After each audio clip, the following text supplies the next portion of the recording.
guerre et conflits. Sièges. Persécutions religieuses et ethniques. Désastres naturels.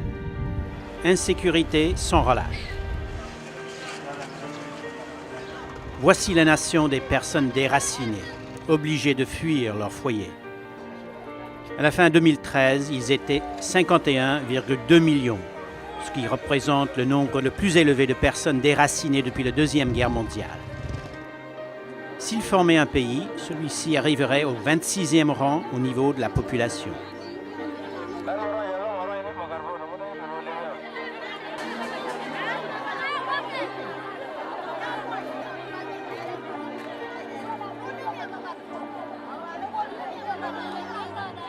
David en Éthiopie, Mahmoud en Égypte, Abdullah en Jordanie, Monica au Soudan du Sud.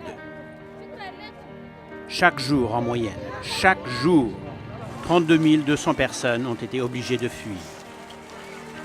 11 000 de plus par jour que l'année précédente.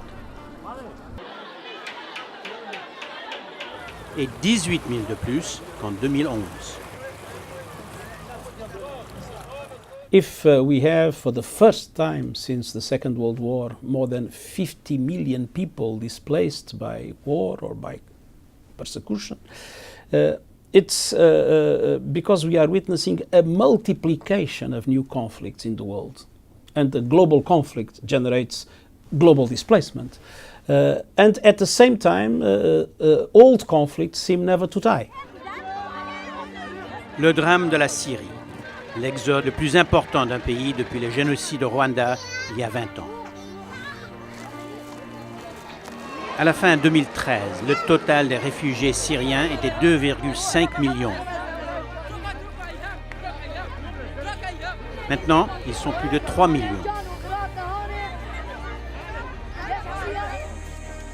Des conflits déchirants en République centrafricaine et au Soudan du Sud ont créé des vagues de réfugiés qui déferlent sur les pays voisins. Cameroun, Tchad, Éthiopie. Et à travers le monde, d'autres conflits sans fin continuent.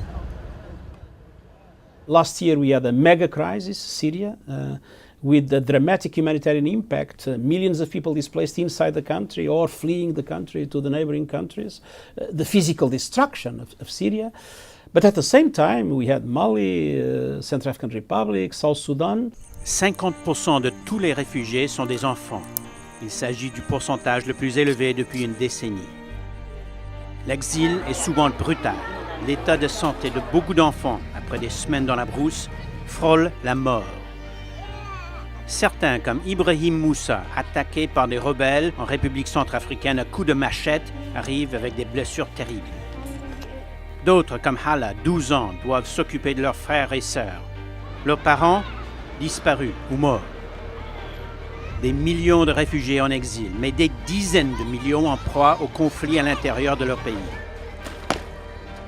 33,3 millions de personnes sont des déplacés internes. Un chiffre record. En Syrie, ils sont 6,5 millions, presque un tiers de la population du pays. Well, the solution is political.